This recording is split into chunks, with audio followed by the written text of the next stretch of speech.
నమస్తే welcome to #you నేను మీ రాజేష్. తెలంగాణ రాజకీయాల్లో ప్రస్తుతం కవిత బీఆర్ఎస్ పార్టీలో మరీ ముఖ్యంగా ఒక రకంగా చర్చనీయాంశంగా ప్రకంపం సృష్టిస్తూ ఉన్నారు. అంటే ఇప్పుడు ఆమె బీఆర్ఎస్లో ఉన్నారా, మరి బీఆర్ఎస్కి మద్దతు ఇస్తున్నారా, మరి ఇంత ఎపిసోడ్ తీన్మార్ మల్లన్న వర్సెస్ కవిత ఎపిసోడ్ జరిగిన తర్వాత ఎందుకు ఇప్పటికీ బీఆర్ఎస్ పార్టీ ఇంకా సైలెంట్గా వ్యవహరిస్తోంది? అంటే కల్వకుంట్ల చంద్రశేఖరరావు గారి కుమార్తెగా ఉన్నటువంటి కవిత పట్ల ఎందుకు ఇంకా బీఆర్ఎస్ దూరంగా ఉంచుతోంది అనేది ఒక చర్చ. ఇక్కడ ప్రధానంగా ఇటువంటి వ్యవహారంలోనే ఇక మరి నిజంగా బీఆర్ఎస్లో ఉండాలా లేదంటే వద్దా, ఇదే ఎజెండాతో తాజాగా కవిత చాలా సీరియస్గా తమ అంతరంగికులు అట్లాగే కుటుంబ సభ్యులతో చాలా సీరియస్ డిస్కషన్స్ చేసినట్టుగా అర్థమవుతుంది ఎమ్మెల్సీ కవిత. అయితే ఈ భేటీ చాలా సీరియస్గా జరిగినట్టుగా కనిపిస్తోంది. మరి ఈ భేటీ అత్యంత విశ్వసనీయ వర్గాల సమాచారం ప్రకారం ఎమ్మెల్సీ కవిత చాలా సీరియస్గా ఈ వ్యవహారం మీద ఉన్నట్టుగా కనిపిస్తోంది. పార్టీలో తనకు ప్రాధాన్యత లేకుండా పోయిందని, ముఖ్యంగా తీన్మార్ మల్లన్న వ్యాఖ్యలు చేసిన తర్వాత కూడా, ఇంత రాద్ధాంతం తెలంగాణలో అయిన తర్వాత కూడా తనకు మద్దతుగా పార్టీ నుంచి ఎవరూ మాట్లాడకపోవటం, ప్రకటన విడుదల చేయకపోవటం ఆమె తీవ్రమైనటువంటి ఆవేదనతో ఉన్నట్టుగా కనిపిస్తోంది.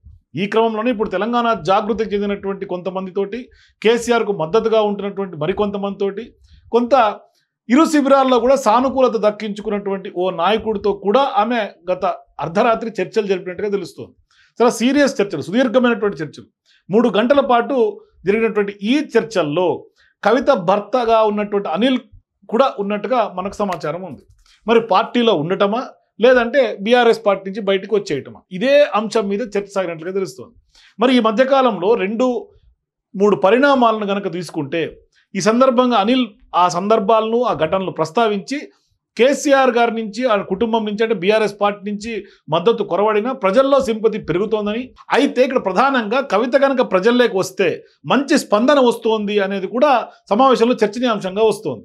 ముఖ్యంగా కవితకు చాలామంది అండగా ఉంటున్నట్లుగా కూడా చెప్తూ ఉన్నారు. మరి కేసీఆర్ను వ్యతిరేకించినటువంటి వర్గాలన్నీ కూడా ఇవాళ కవితకు స్వాగతం పలుకుతున్నట్టుగా గ్రామీణ ప్రాంతాల్లో మరీ ముఖ్యంగా కవిత వైపు ఉన్నట్లుగానే కొంత వాళ్ళు ఫీడ్బ్యాక్ ద్వారా కొంత సమాచారం సేకరించారు. ఈ క్రమంలోనే బయటకు వచ్చే విషయం పైన ఇప్పుడే నిర్ణయం తీసుకుంటే బెటరేమో అన్న అభిప్రాయానికి కూడా చర్చ జరిగినట్టుగా తెలుస్తుంది. మరి తీన్మార్ మల్లన్న ఎపిసోడ్ పైన కవిత ఓ రకంగా పోరాటమే చేశారని చెప్పాలి.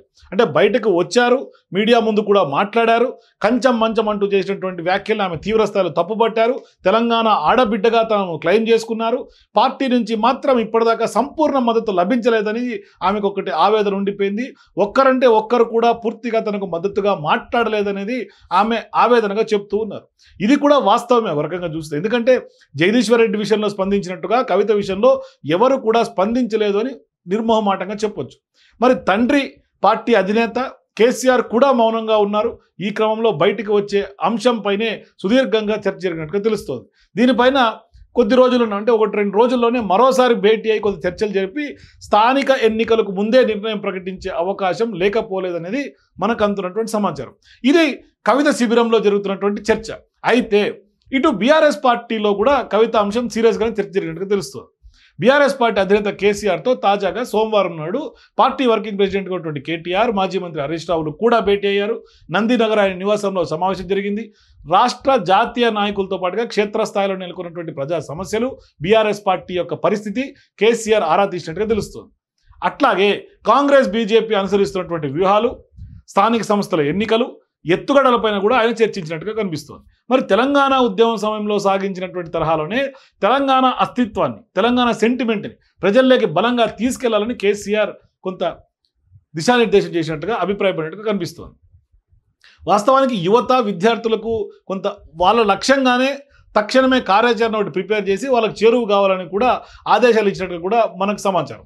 అంతేకాదు పార్టీ పటిష్టత కోసం ప్రస్తుత పరిస్థితుల్లో అనుగుణంగా చర్యలు తీసుకోవాలని కేసీఆర్ ఆ ఇరువురు నేతలకు కూడా సూచించినట్టుగా తెలుస్తోంది. అయితే ఈ భేటీలో ప్రధానంగా ఆ రాజకీయ అంశాలతో పక్కన పెడితే ప్రధానంగా కవిత తీరుపైనే చర్చించినట్లుగా తెలుస్తోంది. జాగృతి పేరుతో చేస్తున్నటువంటి కార్యక్రమాలు, పార్టీలో బయట కవిత కయ్యాలపైనే కేసీఆర్ ఆరాధించినట్లు సమాచారం.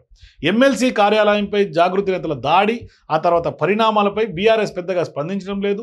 ప్రత్యర్థి నాయకులు నోటికొచ్చినట్టు మాట్లాడిన కవిత పక్షాన పార్టీ నిలబడినటువంటి ఆనవాళ్లు తక్కువగానే కనిపిస్తున్నాయి. కేవలం జాగృతి మాత్రమే పోరాటం చేస్తోంది తప్ప బీఆర్ఎస్ పార్టీగా లేకుంటే ఆ పార్టీ ఎమ్మెల్సీగా కవిత ఉన్నప్పటికీ ఆమె పక్షాన నిలబడడం జరిగినటువంటి పరిస్థితి లేదు. కానీ పార్టీ అండగా ఉంటుందని భావించినప్పటికీ ఆశించిన స్పందన బీఆర్ఎస్ నుంచి రాలేదు. ప్రధాన ప్రతిపక్షంగా బీఆర్ఎస్ ఉన్నా ప్రత్యర్థి ఎమ్మెల్సీ వ్యాఖ్యలను ఎందుకు ఖండించలేకపోతుంది బీఆర్ఎస్ అనే చర్చ పొలిటికల్ సర్కిల్స్లో కూడా బయలుదేరుతుంది. మహిళపై అనుచిత వ్యాఖ్యలు చేసినా పట్టించుకోరా అనే ప్రశ్నలు సైతం ఇవాళ ఉత్పన్నమవుతూ ఉన్నాయి. అసలు ఎందుకు స్పందించడం లేదనేది కూడా గులాబీ క్యాడర్లో కూడా ఒక రకంగా చర్చకు దారితీస్తుంది. అంటే ఒకరిద్దరు నేతలు మినహా కవితకు అండగా నిలబడింది లేదు. ముఖ్యంగా అగ్రనాయకులు కేటీఆర్ గారు కానీ హరీష్ రావు గారు కానీ మౌనంగా ఉన్నటువంటి సందర్భాలు ఎక్కువ శాతం ఉన్నాయి. దీన్ని బట్టి కవితను దూరం పెట్టారా అనే డౌట్ కూడా కొంత పొలిటికల్ సర్కిల్స్లో చర్చగా మారుతోంది. ఎందుకు ఆమెకు మద్దతు పలకడం లేదు? పార్టీతో ఉన్న గ్యాప్తోనే ఓన్ చేసుకోవడం లేదా, లేకుంటే ఏకపక్షంగా వ్యవహరిస్తున్నారనే కొంత ఏమన్నా బీఆర్ఎస్ పార్టీ అగ్రనాయకత్వం కవిత పైన కోపంగా ఉందా? మరి ఎందుకు స్పందించడం లేదు అనేదే ఇప్పుడు హాట్ టాపిక్గా తెలంగాణ రాజకీయాల్లో మారుతోంది. మరి పార్టీ ఎమ్మెల్సీగా కొనసాగుతున్నప్పటికీ కవితకు ఎందుకు పార్టీ అండగా నిలబడలేదు? ఎవరిపైనైనా ఇలాంటి మాటలు దాడులు జరిగితే కూడా పార్టీ ఇలాగే ఉంటుందా అనేది కూడా ఇప్పుడు బీఆర్ఎస్ క్యాడర్లో సరికొత్త చర్చ కవిత తీర్మార్మలన ఎపిసోడ్ తర్వాత చర్చనీయాంశంగా మారుతుంది. మరి ఇప్పుడు ఖచ్చితంగా రెండు వర్గాల్లో జరుగుతున్నటువంటి డిస్కషన్స్ బేస్ చేసుకుంటే ఖచ్చితంగా కవిత ఇప్పుడు ఈ గట్టునుండాలా ఆ గట్టునుండాలా అనేది తేల్చుకోవాల్సినటువంటి సమయం వచ్చిందా అని పొలిటికల్ సర్కిల్స్లో జరుగుతున్నటువంటి చర్చ. మరి దీనికి కవిత ఎట్లా డెసిషన్ తీసుకుంటుంది, మరి బీఆర్ఎస్ పార్టీ ఏ విధంగా డెసిషన్ తీసుకుంటుంది అనేది మాత్రం కాలమే నిర్ణయం చెప్పాలి. మీరు కూడా ఈ ఓవరాల్ తీర్మానం వలన కవిత ఎపిసోడ్లో బీఆర్ఎస్ పార్టీ ఎందుకు మౌనంగా ఉంది, మరి నిజంగానే కవిత ఆలోచన చేస్తున్నట్టుగా బీఆర్ఎస్ పార్టీ నుంచి బయటకు వచ్చే సందర్భం ఆసన్నమైందని అనుకోవచ్చా? మీ అభిప్రాయాన్ని కింద కామెంట్స్లో తెలియజేయండి. For more videos please watch #.